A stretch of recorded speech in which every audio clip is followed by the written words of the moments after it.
Analogize sobriety with learning how to ride a two-wheel bicycle. And you can discuss about it and read it, and I can do a whole hour on the geometry of suspension and gravity and centrifugal force and all of that, and yet no one can get on a two-wheel bike for the first time without falling on their butt. Because the way you learn about balance is to fall down. That happens with a child when they first start to walk, if you've ever seen one. And there's a lot of pain. And they fall down, they get back up on their knees, and they struggle along. And finally, one day, maybe a long time ago for some of you, maybe just a short time for the rest of you, the concept of balance moved the longest distance known to mankind. From the head to the heart, from academic to experiential, you were upright in relationship with the earth, you owned it, it was part of you, you knew what balance was, and you couldn't explain it to anybody else.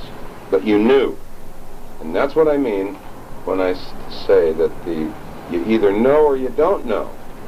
And when it moves, you know. And one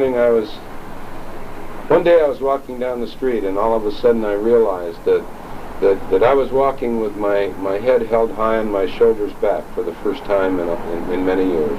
Once again, a useful and decent human being with dignity and self-respect. And sometime after that, I found myself looking in the mirror at a newfound friend, because I never knew that I could be my own friend. And then I heard myself whisper very quietly, just to myself, "I love you." And that's when it moved. And that's when I knew that I was really one of God's kids, and I was happy and joyous and free with me inside. And then I really understood, by knowing, for the first time, what Chuck Chamberlain used to mean, what he meant when he used to say, "It's no longer any of my business what you think of me. My only business is what I think of you." And that is total freedom of all fear of people, places, and things, where I no longer have to live my life in that terminal, chameleon-like, people-pleasing mode that I spent so many of my years in, living my life up to your expectations, trying to do the things I thought you'd approve of, saying the things I thought you wanted to say, hear. That's when and it was more of a feeling of awareness than it was there was no burning bushes or anything like that. It's a sense of becoming, like all of a sudden in piano playing, the right hand is playing with the left, both in different clefs, and for the first time you sense a feeling of harmony. And then you know. And there doesn't seem to be anything academic about it. It's moved. Does that kind of explain the... My name is Ruth. I'm an alcoholic. Hi, Ruth. You talked about how the drinking shattered our ego, and then we come into AA, and we have to get rid of our ego. That was the hardest thing for me to understand, that concept. Can you talk about that a little, of what is meant by losing it after being sober? I think that maybe the confusion is between the terms ego and egotism. When I speak of ego, I'm talking about the driving id, the basic feeling that one has of himself or herself that allows them to get out there on the edge and do it. Who am I, what am I, where am I going, and how do I feel about that? That's the basic driving force in any human being. Egotism is what the book says has to be destroyed. The grandiosity of the alcoholic, then we get a day and we all get cheap.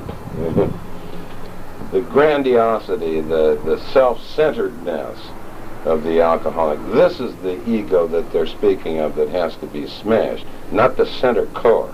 But it's the center core that I speak of when we come into Alcoholics Anonymous that we find shattered and broken. And it's a process of programming that happened from the time of birth with all the different messages that we got. God knows my parents tried to do the best job they could, but look at the messages that I got from them. Look before you leap, and he who hesitates is lost. And you look at those two, and you're really screwed.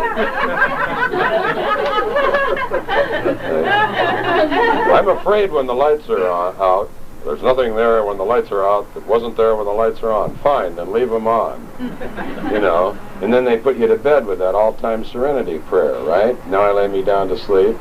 If I should die before I wake, I'm only 6 months old. I'm already dead. Children are to be seen and not heard. Now, Teddy, if you'll get up and play us a little chorus on your saxophone, how can I do that if I'm to be seen and not heard? Hey, don't think of yourself too much. That's egotistical. Don't tell anybody anything, because then they might know, especially the neighbors. Okay? Don't share anything with anybody, and we begin to isolate. Don't touch yourself, especially there. Don't get to know yourself. Don't tell anybody about what's going on. And above all, don't be afraid.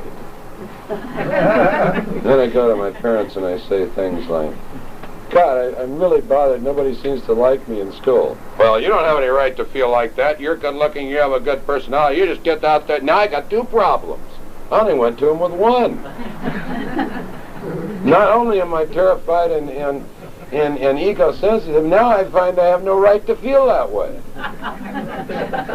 I go to my parents with 1 problem, end up with 4. Is it any wonder that I finally built a concrete wall around me, you know, built with little fingers?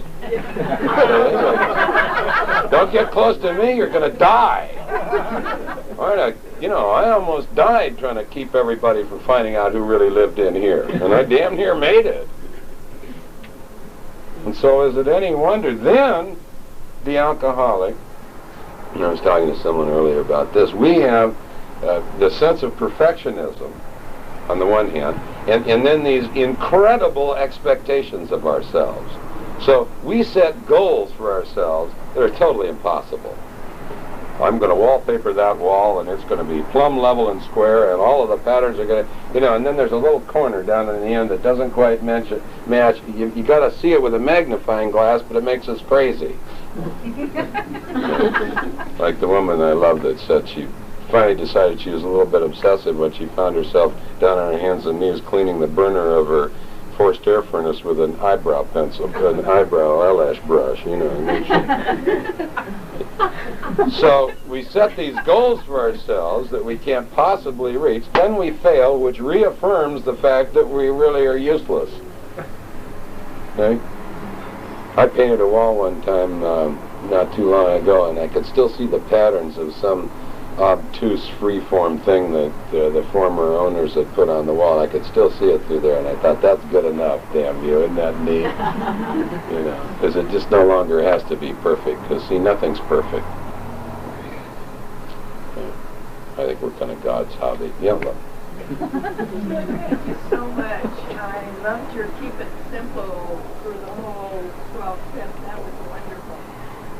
You kind of went through that grief curve in a hurry. Would you mind redoing that for us? I think that's such a value. Yeah, well, the grief curve is interesting because no matter what you're involved in or with, if you're emotionally involved with anything and something happens to it, we all go through this grief curve. And it's kind of nice to know where you are because, again, I like what the Eastern philosophies say, that there's only one thing that's important about this cup. Only one thing. It's not its shape, it's not its size, it's not its color, it's not what it's made out of. The only thing that's important about this cup is the space inside it. Because without the space inside it, it would be totally valueless. And so I like to look at a human being like this cup, and when we first come to Alcoholics Anonymous, we're just frothing over with anger and guilt and shame and resentment and hostility and all this. There ain't any room for anything. And as we admit that we're an alcoholic, the cup tips. And now there's a little space in there for something else to come in.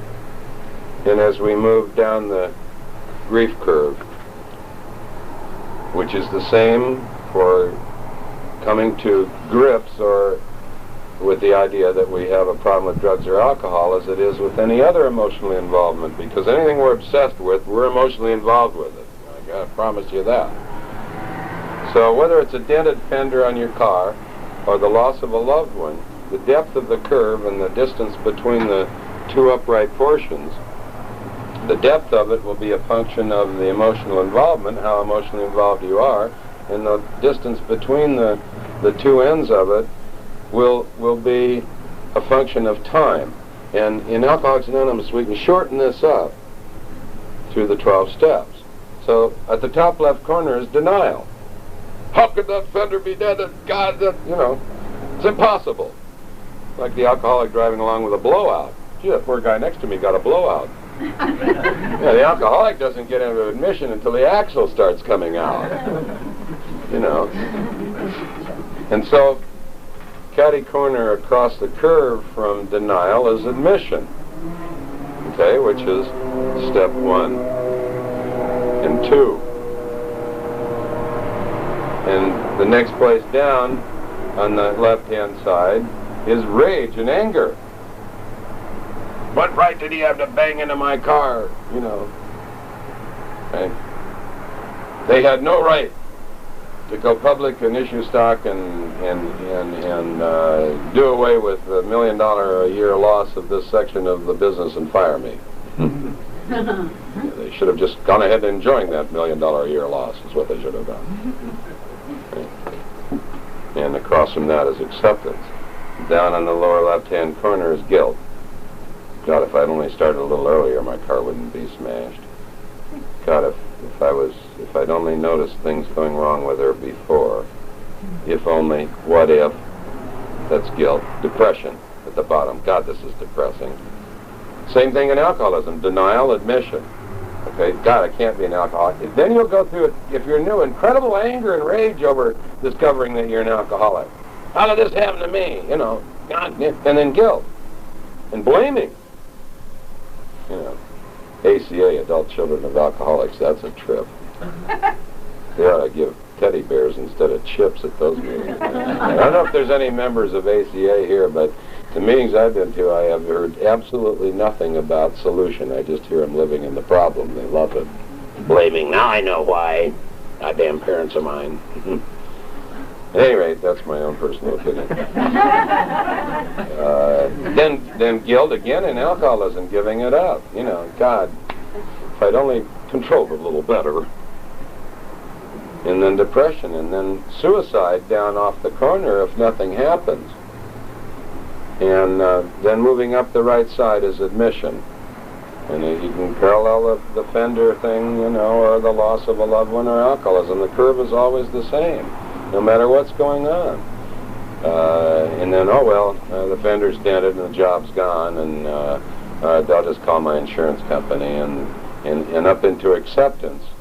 And between admission and acceptance is the longest distance, and that's exactly 12 steps long. Well, it's really 9. Between admission and acceptance is 9 steps long. That moves you. The first 3 steps move you from denial down through the bottom over into admission. Okay, and then from admission up to acceptance, you have the 6 steps, 4 through 9. And then freedom is at the top right, and that's the remaining 3 steps that keep you forever in freedom. Okay. Does that kind of explain it? Thank you. Okay, yeah. I'm Cynthia, alcoholic and pill abuser. Hi, Cynthia. I am the terrified newcomer that you were talking about. I'm in the midst of a lot of fear and pain, and I heard your words, keep it simple, at the end of the topic, and we're talking a lot about it now, but could you please expand on that for the benefit of the newcomer? I don't know how to keep it simple. Don't think. Get out a pencil and a piece of paper. Write down what's bothering you. Write down what your goals and aims are in life, where you want to go. Find a sponsor. Do not make any lists of things to do. Unless you put at the top of the list, don't make lists. If you're near those, these things will make you crazy, because the alcoholic newly sober wants to go out and paint the whole house in one day, inside and out. I got to promise you, if you paint one wall every week, at the end of the year, you'll be painting the bottoms of the drawers. There aren't that many surfaces. But we've got to get it all done, preferably yesterday. So easy does it. Do it. But do it one wall at a time. One page at a time. One day at a time. Get a sponsor. Get active, and do not confuse activity with action. Active means writing the people that you're angry with. Begin your inventory. Okay? One person, one place at a time. But get a sponsor. Go to meetings for the love and the unconditional love and the support of the fellowship that will hold you in its arms and let you weep when there is no way out. And that is the hope, and that is the strength, and that is the experience that you hold on to when you have nothing and no one else to hold on to. Alabama Carruthers, I think, gives one of the greatest examples of this. When she was held in a man's arms for, Alabama is what, 35 years sober. Held in a man's arms for 4 days and 4 nights, and all he said to her was, "I love you, and you do not have to go crazy if you do not want to." Hang on to these people and let them love you. And do these simple things with the pencil and the paper. Okay? Yes.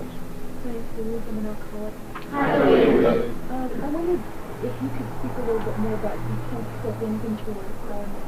Do you always read everything that you write to discuss and respond to it? Could you talk a little bit more about how you do that? Well, the question is on the 10-step inventory. Do I always read what I write? I read it to somebody else, because that's what's really required. So when I was going through this thing with a job, for instance, I had to write about that. And one more time, the failings of my expectations. And I had to write about, what am I going to do now? And when I started writing the question, what am I going to do now, almost instantly the outline began to form of the things that I could look forward to doing. If I think about it, I'm going to go crazy. And then I call a Love and Heart of Alcoholics Anonymous, and I say, Don, I want to read you something. And I read it. And then I get his feedback. And then I get down on my knees and ask God to help me with it. To either remove it, walk through it, take care of it if it has to be taken care of, preferably call somebody else to take care of it. See? Does that explain it? So simple. But the hardest thing to do is pick up the pencil, because it weighs 900 pounds. And it's sitting right next to my bed, and what I want to do is pull the electric blanket over my head and turn it all the way up to Mother. And not get out of bed until the whole world apologizes. Their fault. The most devastating realization that ever came to me was that they are me. They are me. I'm the architect of all of this stuff. Okay? Yeah. Okay. Ladies first. I'm Rose Alcoholic. Thank you for going on that research, and I've used it since I heard you present it a while back. And I was facing the loss of loved one last year, and I found myself in very parts of the curve at various times, and I couldn't move through it. I had to keep going back and forth. It washes. Yeah, it doesn't move. Yeah. And you say when you lost your job, you went through it. Well, what it's like trying to pour coffee with a shaky hand, see, and it comes out and then it tips back up this way and it washes. But the way it washes from denial down there, and because it doesn't wash back up as high, as intense as it did before, and it washes back across. It's sort of like the tide changing. From high tide to low tide. It doesn't come up as far as it did with the last wave, and it goes out a little bit further with the succeeding ones. I guess that's the best analogy, but it does wash. Ebb and flow, and this is what life really is. Okay. Did you write a letter to the one that died? Constantly while it was going on. But I haven't. Is this someone that just left or someone that No, died? this was a potential loss. It did not happen. Oh, I see. Okay. Someone's died, write a letter to him in the first person and go someplace and share that just out loud with yourself like they were there. You need to go home and burn that one. Yes, there was a question. Yeah, back there. There was a... My name's Mike. I'm grateful recovery. Hi, Mike. I heard you add it's an underlying character defect, shortcoming, 7 deadly sins, fear, total fear of people, places, and situations. Is this something you arrived at through experiencing sober life? Did you develop it? Both. From kind of academic research, from listening to a lot of people, and from my own life. An example is, let's say, take someone that's exceedingly overweight. And if you really distill this, it comes down to fear of vulnerability. Fear of being attractive to another person. You can take somebody that's incredibly thin, and it's a reverse fear.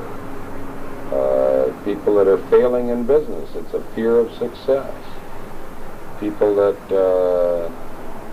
I had this incredible fear of height, which is a lot easier to define as just a straight fear. However, it really wasn't a fear of being up high, it was a fear that I was going to jump, is with the way acrophobia translated itself for me. My fear of public speaking, I never was able to, all my academic career, I wasn't able to get up in front of a group of over one. Because I would not risk,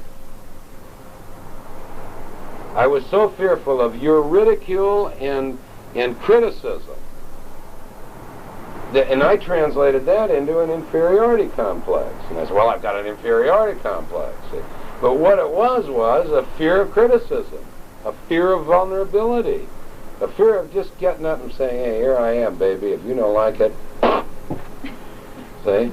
And that's, so does that kind of explain it a little? Well, okay, I want to then ask, would you say, are they asking to remove our fear? Yeah, yeah.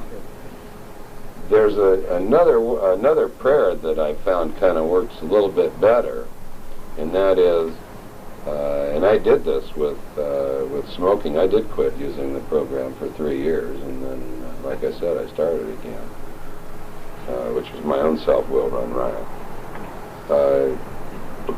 Because God, please help me to do the things that are necessary so that I might be free of, be able to, whatever. And here, I'm not asking him to do something 100%. I'm putting the responsibility on me, and I'm asking him for the help to do that. Carry out, see, to carry out his will for me.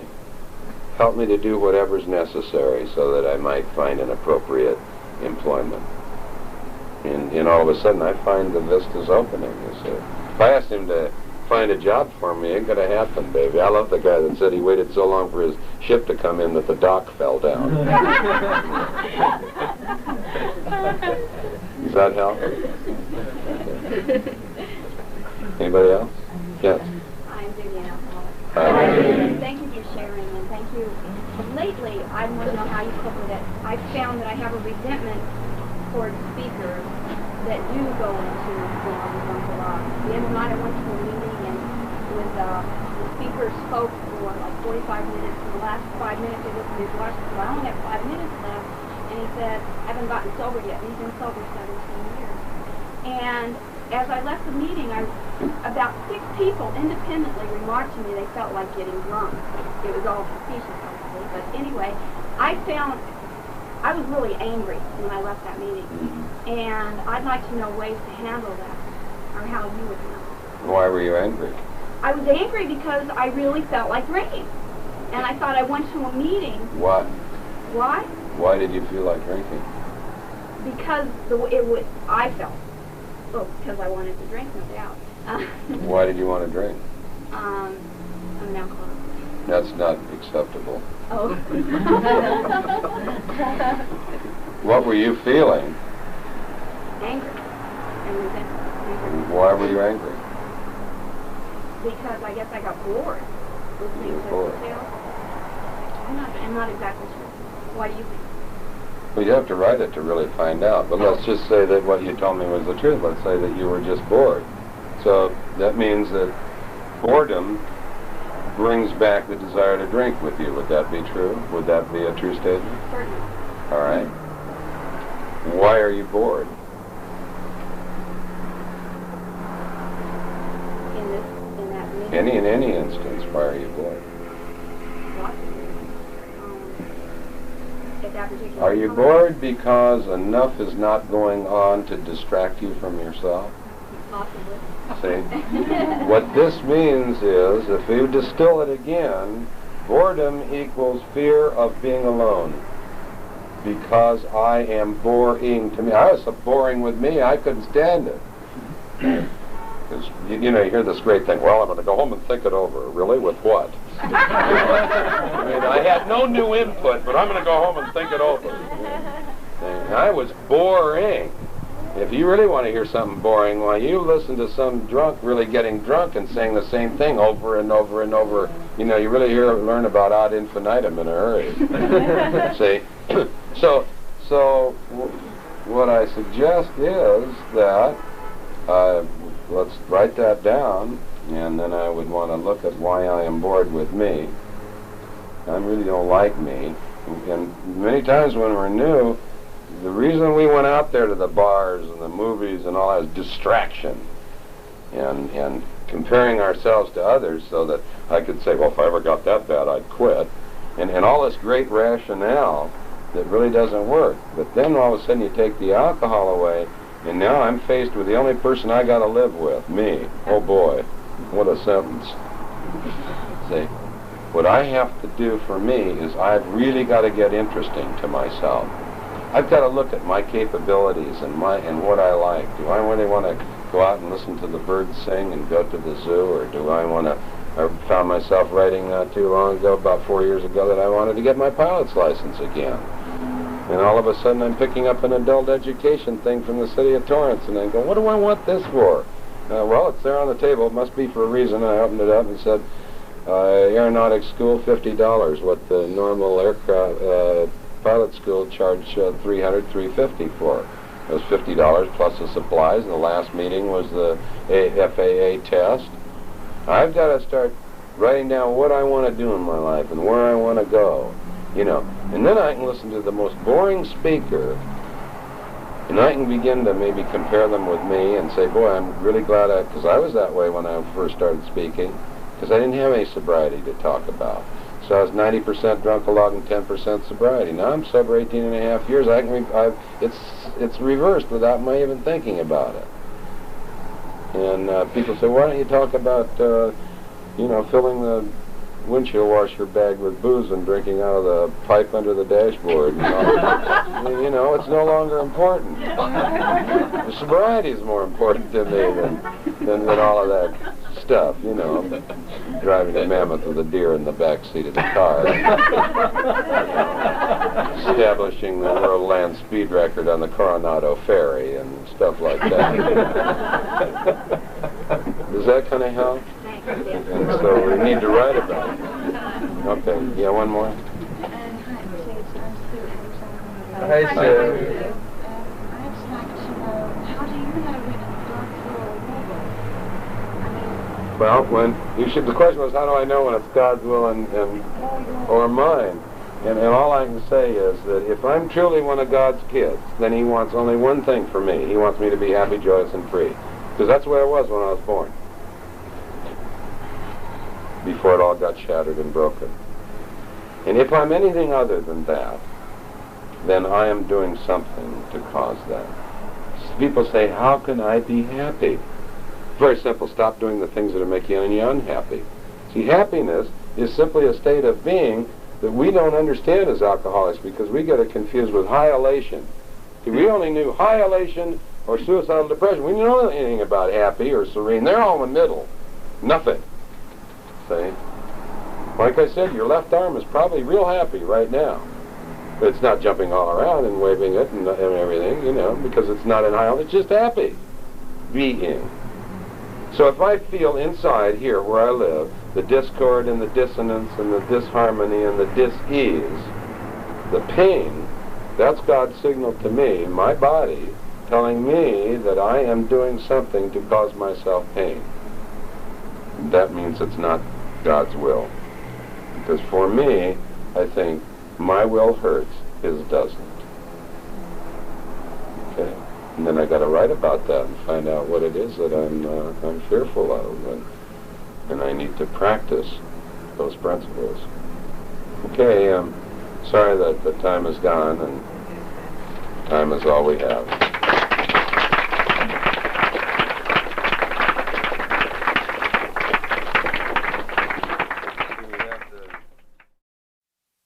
I am alive today by the very special grace of a loving God in the program of Alcoholics Anonymous.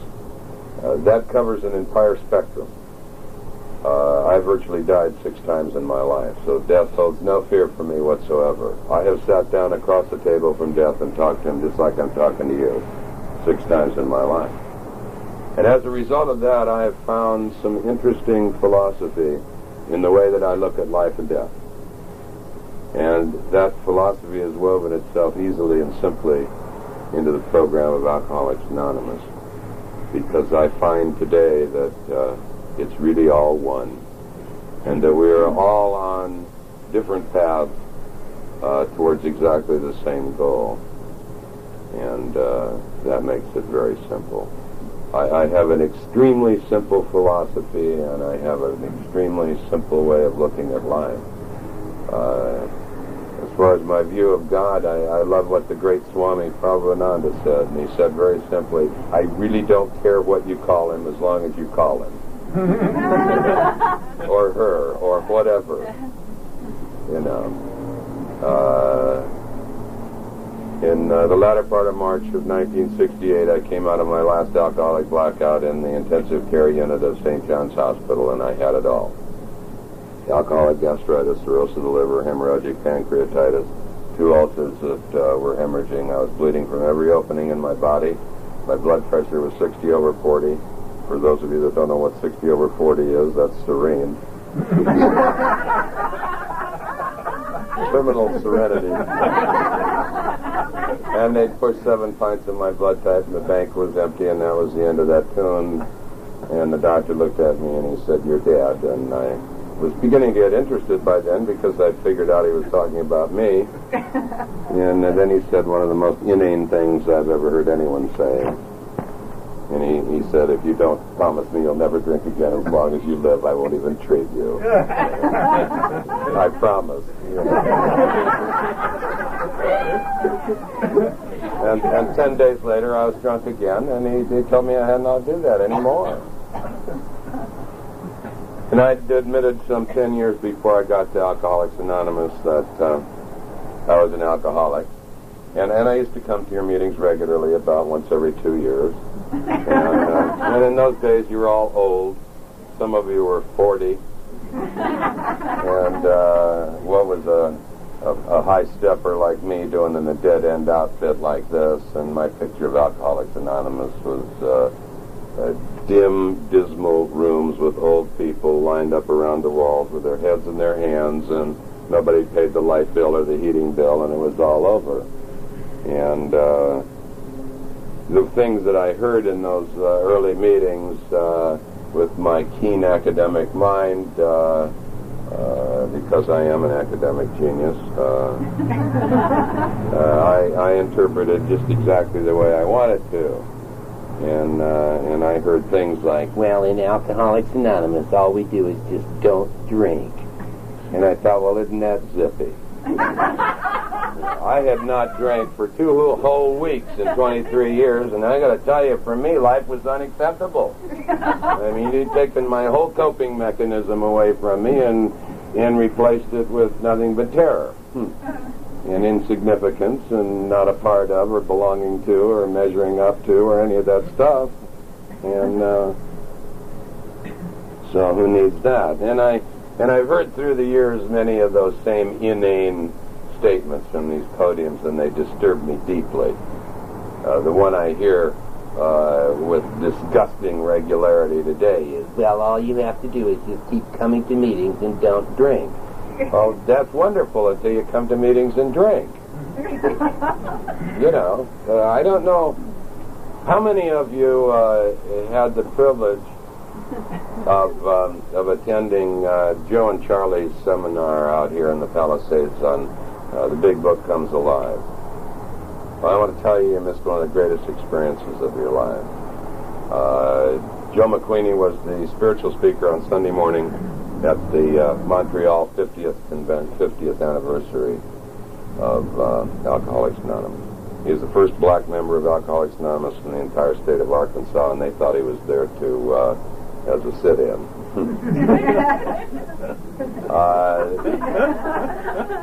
They have now gotten their program. The seminar is probably the most honest presentation of the Big Book that I've ever heard. And I am a student of the Big Book, and if that bothers anybody, that's too bad. They have gotten their program with its basic simplicity in, I believe, 8 prisons in the state of Arkansas. The return rate of paroled felons from state penitentiaries is in excess of 60%. Tracking their program with deadly accuracy over 7 years, the return rate of those felons paroled that have been through the Big Book and the Alcoholics Anonymous program in those prisons, the return rate has been reduced to 12%. An absolute miracle.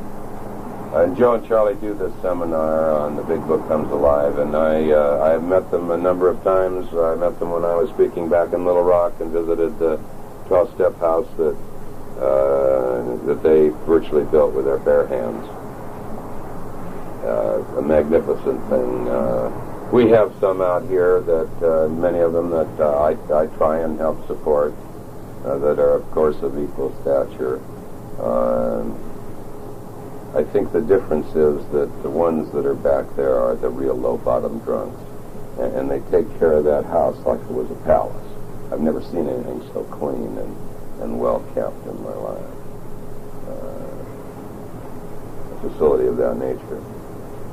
And I have become quite intrigued with the basic simplicity of their program. And it is no interpretation of the Big Book. It is the Big Book. On April 1st, April Fool's Day, which is a good day for me, of 1968, I went to my first real meeting of Alcoholics Anonymous in a little park in Roxbury in Beverly Hills where I grew up and used to play as a kid. And that's where I met those old-timers with 20 and 30 years that walked the walk and talked the talk of Alcoholics Anonymous. And they were doing the one thing that I wanted to do all of my life, which alcohol allowed me to do, which was step out easy. No matter what was going on. Does somebody have a big book, by the way? Is there a big book of Alcoholics Anonymous? Could you just pass it up? And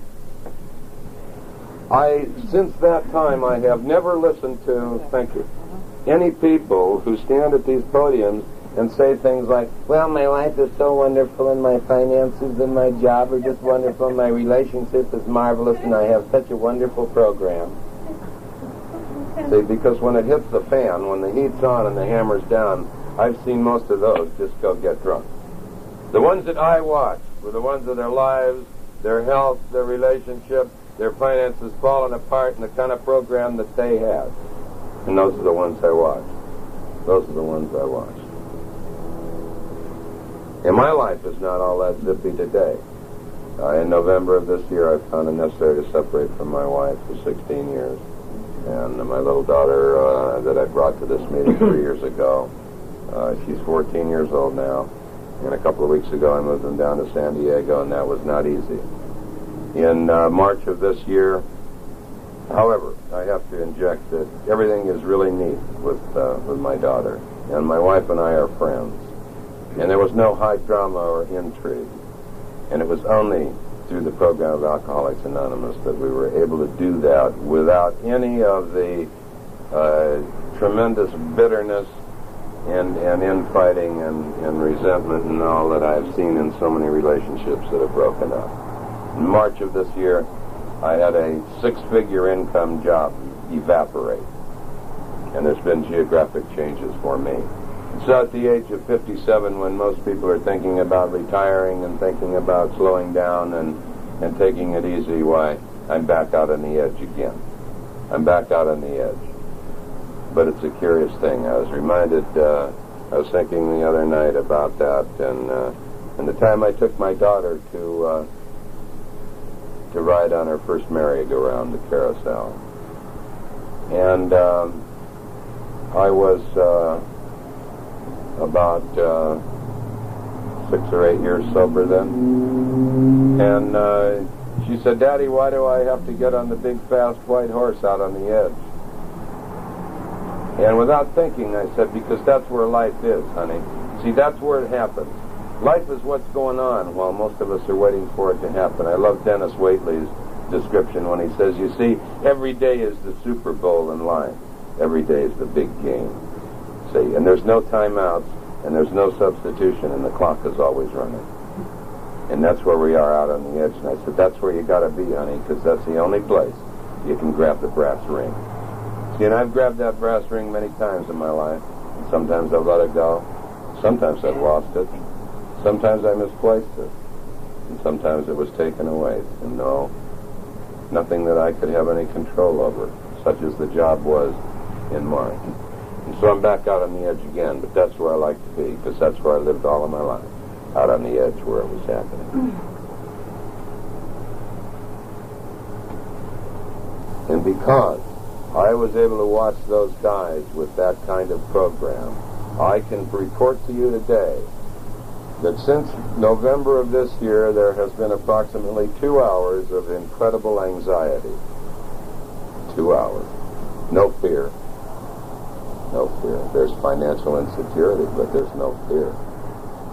And I'm looking at starting a new field now, and possibly getting back into business for myself. And I went to an employment agency the other day because they had called me, and they gave me a great big form to fill out. You know how an alcoholic reacts to forms? Listen, I'm going to tell you who I am. I don't write it down for anybody. You don't know how old I am, you get to guess. If you're not impressed with me, screw you.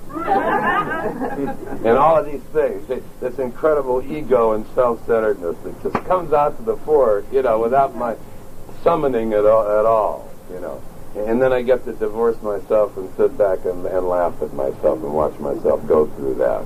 And when I lost that job, why, I knew what I was going to go through, and I watched myself go through that whole grief curve, and I knew that was coming for 2 months. Nobody else knew, but I knew. And I watched myself go through the denial. No, this can't be happening. The anger, those son of a bitches, the guilt. What could I have done to stop this? The depression. God, this is depressing. I think I'll call suicide prevention, and then admission on the upside of the other side, and then acceptance, and then freedom. And I went through the whole thing in 10 minutes. And I got to sit back and watch myself do that. But that's because of the program.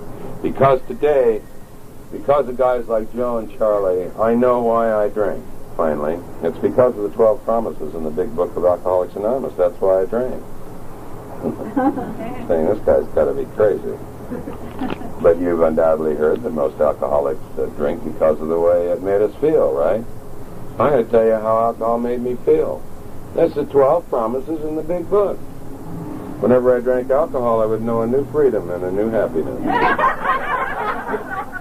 Whenever I drank alcohol, I would not regret the past and wish to shut the door. Whenever I drank alcohol, I would comprehend the word serenity and no peace. Whenever I drank alcohol, no matter how far down the scale I'd gone, I could see how my experience could benefit others. Whenever I drank alcohol, that feeling of uselessness and self-pity would disappear. Whenever I drank alcohol, I would lose interest in selfish things and gain interest in my fellows, especially the broad. Whenever I drank alcohol, self-seeking would slip away. Whenever I drank alcohol, my whole attitude and outlook on life would change. Whenever I drank alcohol, fear of people and economic insecurity would leave me. Whenever I drank alcohol, I would intuitively know how to handle situations that used to baffle me. Whenever I drank alcohol, I would suddenly realize that alcohol was doing for me what I could not do for myself. I have to give Joe and Charlie credit for that. And isn't it a miracle, an absolute miracle, that as a result of the magic program of Alcoholics Anonymous today, I'm able to live within those 12 promises inside here where I live and feel exactly like that, the same way that I felt when I drank, the reason that I drank, and I feel that way totally free of any chemical or any alcohol of any kind. Isn't that a miracle? And yet that's what's promised in the magic book. What disturbs me more and more today is the stuff I hear from the podiums that the newcomers listen to. And I hear, and I've been to big book study meetings where they study the book. They don't do anything about it, they just study it. And I've been to step study meetings where they just study the steps. They don't take them, they study them though. Then each one gives their own interpretation and so on.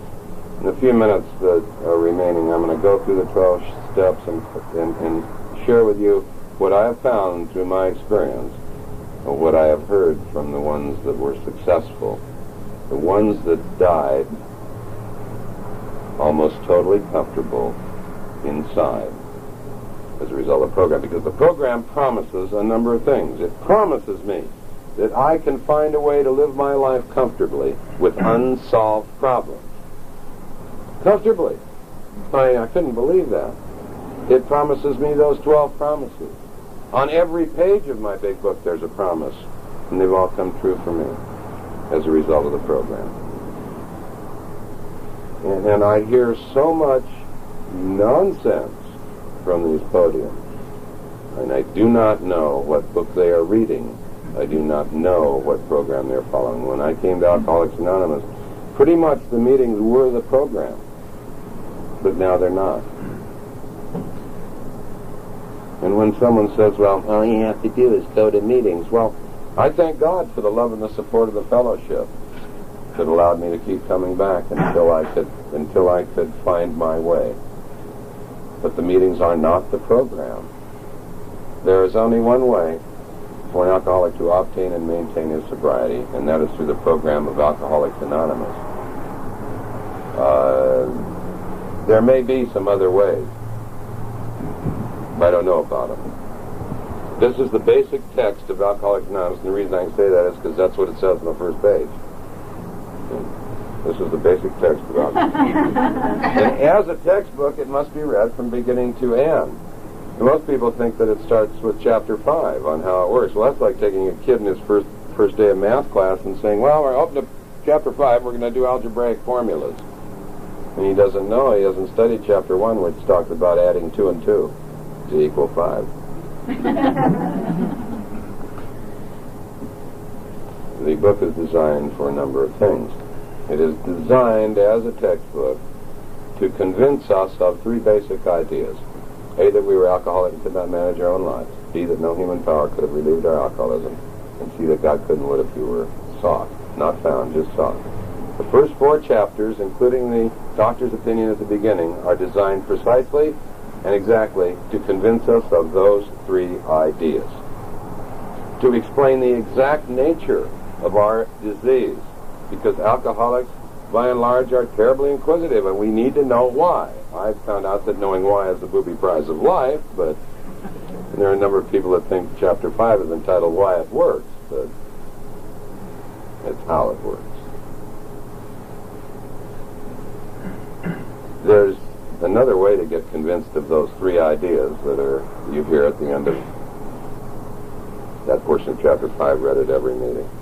They clear 3 pertinent ideas, and that's to do what a lot of the researchers do and go back and get out there on the street and get beat up by whatever it is that they do to be hip, slick, and cool until, by God, they're convinced of those 3 ideas. I found, and the old timers explained to me, that the program is the 12 steps are divided into 3 parts. Before I do that, another part of the Big Book of Alcoholics Anonymous is designed to lead us exactly and precisely on a path toward a higher power of your own understanding. Now, that does not mean that you have to understand it. A colorblind person will look at that wall and they may say, that wall is pink to my understanding. You see? They do not have to understand anything other than that. That is how they see it. And I am the last one that can tell them that they're wrong. It will lead you to an exact path towards a power greater than yourself. And freedom from the obsession to drink alcohol or use any other mind-altering chemical. The program of Alcoholics Anonymous is now being used in over 100 disciplines. Can you believe it? It's incredible. When Bill Wilson wrote this book, it was his dream that one day this philosophy would be used and employed by every human being in the world. That was his dream. Can you imagine a world living with people practicing unconditional love, making immediate amends? I mean, my God, there'd hardly be anything to do. Serenity, you would find, is boring. In fact, you don't want to pray for serenity if you're an alcoholic, because the first day that you wake up 100% serene, you will swear you are in a suicidal depression. So I found that the 12 steps are divided into 3 parts. The first 3 steps are becoming willing to turn your will and your life over to the care of God, and that's all there is to that. The next 6 steps are how you turn it over, and the last 3 steps are how you keep it turned over to God for the rest of your life. And it's just as simple as that. I don't know anything about working the steps, working a program, having a program, or anything about that. All I know is taking a step. And that makes it rather simple, see? I don't care how large the step is, but this is a whole lot easier than working a step. Whatever that means. I don't know about that. You just take it. I don't know anything about step 1 and 2. I don't know how you can work that. There's no directions in the big book because it says it so simply. If you can do what I finally had to force myself to do, and that's read the black part of the big book instead of the white part. Because right after that part of chapter 5 that it is read at every meeting, make clear 3 pertinent ideas, it says, being convinced of this, we were at step 3. That's the end of that. That's the end of step 1 and 2. The end. Being convinced. And the first 4 chapters, plus the doctor's opinion, are designed to convince you of that. If you're not convinced at that point, then fake it. Oh, well, it makes sense to me. I might as well say, being convinced of this, we're at step 3. Now I hear people say all the time, I do step 3 every day. Well, that's wonderful, but that's sort of like sitting on the side of your bed and saying, I don't know why I'm starving to death. I'm willing to eat. It may be a great thought in the right direction, but I didn't get it did. And the prayer for step 3 is on the next page, and it's real simple. And it's recommended to be taken with another person. And about 10 minutes after a guy asks me to be his sponsor, why we get down on our knees and we read that prayer, and that's the end of that, because that's how it's recommended to do it in the big book. Because besides that, you turn the page over, on the next page it says, at the top of the left-hand side, the feelings we experience at this point will be short-lived. And that's not very long. Unless followed at once. Now that's rather soon. By searching in Fearless Moral Inventory. And I see the damnedest inventories today. I can't believe it. What book are they reading? These vast autobiographies written on word processors with spelling programs and, what are they doing? All it says is make a list of everybody you're pissed off at. It says resentful, which is... how long is that going to take? Well, unfortunately, I think on page 65 that Bill had the help of Lois here. Because it appears that the example was written by an Al-Anon. Because Al-Anons make lists from left to right. That's to confuse us so we can do it wrong, and then we get to apologize, and they're right, and, the Al-Anon live in, perennial guilt.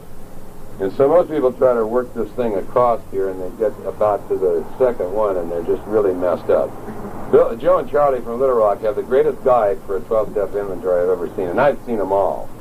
I've added to this with the Brentwood guide because it, you know, if you really want to know what character defects there are, well, it's got a list about 8 miles long. And the Hazeltine guide and all that stuff. But Joe and Charlie's guide to the 4-step inventory is really neat. It's a blank piece of paper with 4 columns. Huh? Are you ready for that? Made a list. Just sit down. All the people you're angry with. How long is that going to take? And then the reason that you're angry. Right? Which affects my security. Personal security, financial security, physical security, social security, sexual security. Okay? I'm angry at my mommy because she put me on the potty backwards, which affects my physical security and my sexual security and my emotional security and may later affect my financial security. And, you know, which points out my character defect, which is, and I defy anybody to distill character defects and enter to care whether you're talking about the 7 deadly sins or what. In the final distillation of all character defects, at the bottom end, right there, is fear. Whether you're overweight, underweight, good-looking, bad-looking, a success in business, a failure in business, great book written by Friedman called Overcoming the Fear of Success. And the alcoholic syndrome is just blueprinted right there, because we don't deserve the goodies of life. We come here, most of us, with totally fractured, shattered, and destroyed senses of self-esteem. The ego is completely shot. And through allowing other people to love us, we then come to the point where we can love others. Everything is kind of backwards, I've found.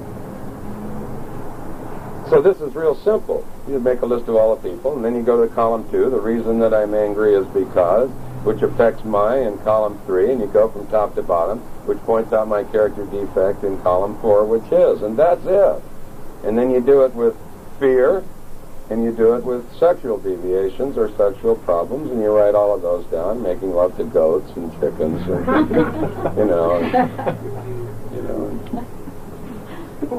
all of that. And then if you share it with the wrong person, they say, oh, well, that was wonderful, now go home and burn it. And that's unfortunate, because a couple of pages later it says, referring to our list, which you've now burnt. I had a guy call me the other day, what do I do now? I said, well, let's go back to your list. He says, I burned it. I said, well, let's go back to page 65 and do it over. See, because that list of all of those people, places, and things, institutions, and principles that you're angry at in column 1 are going to be used almost in entirety for the amend. Okay? After sharing it, come home and turn to the most magic page in the book of Alcoholics Anonymous. If you don't remember one thing I've said tonight or today, I hope you remember page 75. On page 75, there are 10 promises. On page 75 is the beginning of the whole deal. On page 75 is the living definition of sobriety. But you can't get there by turning to it, because it's sandwiched right in between step 5 and 6, exactly like what it is, a gift from God. And there's only 2 things you can do with it. You can accept it and love it and make it a part of yourself and be eternally grateful, or you can throw it away. And I damn near missed it. On page 75 is where it starts to happen. You won't know it's happening. I had a gal that did a thing down in the marina, their workshop the other night, and this woman in the front row said, well, I didn't experience any of those 10 promises. And I said, oh, really? She said, absolutely not. I said, well, I'm going to tell you 4 of the promises. One of them says that we are preparing an arch through which we will walk a free person. So I'm free today by the definition in the book, which is doing what I have to do because I want to do it. It says if the obsession to drink alcohol has not been removed prior to this point, fear of alcohol will begin to leave us. Fear of drinking. The obsession will begin to leave. And I asked her, I said, is the obsession to leave, to drink left you? And she said, well, certainly. I said, do you feel a little bit freer than you did before? Well, yeah, she said. says on page 75, all fears will fall away. Well, you won't know that till sometime later on. You screw up the courage to take the risk to do the one thing that terrified you. You find out that fear has been removed. I asked her, I said, do you feel less fearful? And she said, well, yeah, in a lot of areas. I said, oh, I see. It says we will sense the nearness of God and we will feel as if we are on the broad highway with our Creator. You will have brushed the face of God. You will have established a conscious contact with a power greater than yourself, in spite of yourself. All right there on page 75. And 6 more promises. It's the beginning of the whole deal. I said, do you feel a nearness to God, or whatever you want to call it now? And she said, oh, yeah. And we went through all, that's why I don't want to go through much more of it, but it looks like you're living in the result now. Looks like you're beginning to live in the solution instead of the problem. Looks like it's time for you to accept the fact that you're really growing, because later on in the back of the book it says that the changes that we see will often be noticed by others long before we see them in ourselves. Changes that will take place in a relatively short time, which could not and would not take place even after years of treatment. But our ego is shattered to the point that we can't accept it or even look at it. And so you need to practice. Practice. See, it takes practice to become anything. And this is a process of becoming sober. It starts with physical sobriety. And many people live in the pain and the anguish and the terror of physical sobriety only, being dry. I'd rather be drunk. I can't stand the pain, and I said it for a long time. It slowly moves through practice and application of the program into emotional sobriety, and financial sobriety, being responsible, finally into spiritual sobriety. And you will not know that until you know it. And life is funny. You either know something or you don't, and there isn't any in between.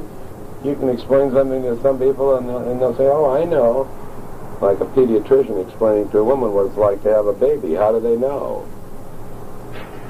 The doctor says, oh, I know. Oh, yeah? Well, let me ask you, Dr. Jones, how many babies have you had? It's academic. It doesn't mean anything. Don't talk to me about anything you haven't experienced. Unless you piled into a turn at 87 miles an hour on a pair of downhill skis, why, I don't really believe you can understand the feeling.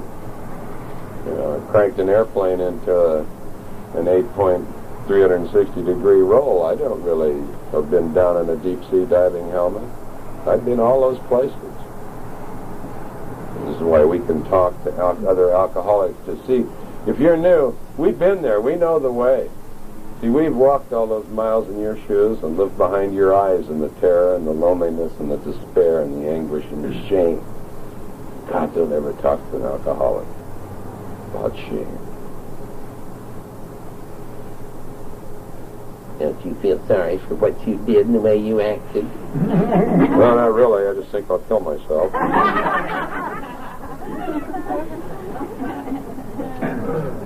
And then, after sharing the inventory, why, I'm looking at page 75, why, become willing in step 6 to ask. Just ask whether you believe or not. In step 7 to have God remove these character defects. And don't worry about the difference between defects of character and shortcomings. There's 5 words used synonymously, and I've been to discussion meetings where they spend a whole hour. So, well, why do you use shortcomings in one step and character defects in another? Simply read a book on how to write a book. So don't use the same word in two following sentences. You know, it's just nonsense. This thing is so simple, but we're so complicated that we want to analyze it instead of utilizing it. And when it comes to the amends, why, I like what Joe and Charlie usually say. Charlie talks about his amends, and he went to his sponsor, and he said, hey, you know, there's some of these people, damn people, I'm never going to make amends to. The sponsor says, well, I understand that. But he says, maybe that feeling is keeping you from making amends to any of the people. And he said, well, maybe, I don't know about that. He said, well, I tell you why. He said, why don't we get a piece of paper and a pencil? I'll make 4 columns. He says, now, I'm pretty sure that there's some people you want to make amends to right now, aren't there? Like your mom and your dad. Well, yeah, I guess so. I said, well, let's put those down in column 1. And then he says, I'm sure that there's some people you're going to want to make amends to a little later, aren't there? Like your cousins and whatnot. I said, well, yeah, I guess so. I said, well, let's put those under later. And he says, now, I'm sure that there's some people that you're maybe going to make amends to, aren't there? Well, yeah, I guess there are. So, well, let's put those under column 3, under maybe. So now looking at this whole deal, it says it looks like there's 3 names left you're never going to make amends to. Is that right? So you're damn right. Never. So let's put those under column 4, under never. Charlie reported that, as the years went by, well, the laters became nows, and the maybes became laters, and the nevers, well, they've all been done now. Because that's gentle. Because you see what it says in that step is wherever possible, that's a place. It doesn't say whenever. Whenever's a time, wherever's a place. There's a place for everything. And when you're in that place, the time will be provided. It just happens that way.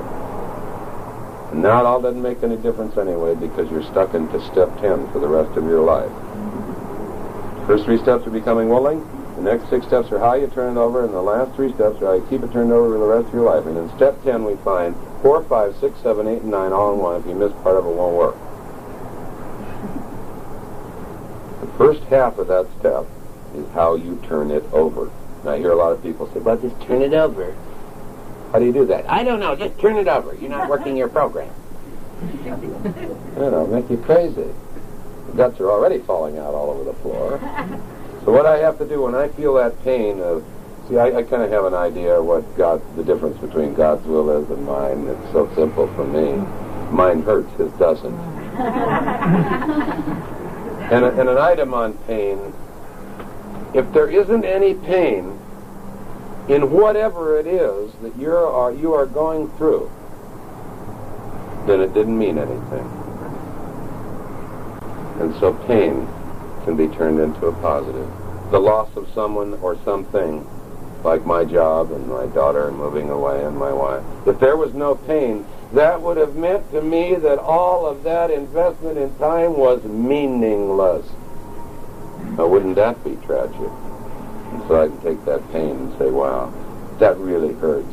But what that means is, I really cared. It really meant something.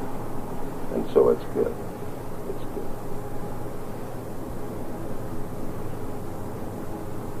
You can look at your left arm. Maybe you haven't thanked it today because it's happy, joyous, and free, and it's serene, and it's just hanging there from your shoulder. You don't give a damn about it. But if you really want to know the difference between serenity and all the rest of it, why, slam it in this door, and you'll understand the difference between peace and serenity and all of the rest of it. And then you will say that pain's good because now I know I don't have to slam my arm in the door anymore. And so the first part of step 10 is that I've got to take out that magic pencil and paper because I have to promise you that there's a magic that happens between the pencil and the paper that will never, ever, ever happen between the mind and the mouth. And if someone hadn't picked up a pencil and a piece of paper, nothing would have happened in this world. There'd be no gorgeous buildings, there'd be no beautiful art, there'd be no beautiful music, there'd be no Holy Bible, there sure wouldn't be any big book of Alcoholics Anonymous, because it all started with a pencil and a piece of paper. So whom might argue with that? And I have to write about whatever's bothering me, and then I have to share it with one of you. Now I have it in a little package, and it's not so heavy. Now I can become willing to take it to my God and ask him to help me with it, and that's how I turn it over. And if it comes back, whatever's bothering me, doesn't last as long as it did before.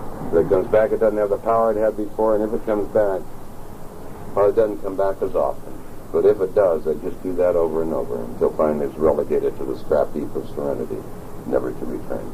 Separated by a little word, and when we're wrong, promptly admitted it. Steps 8 and 9.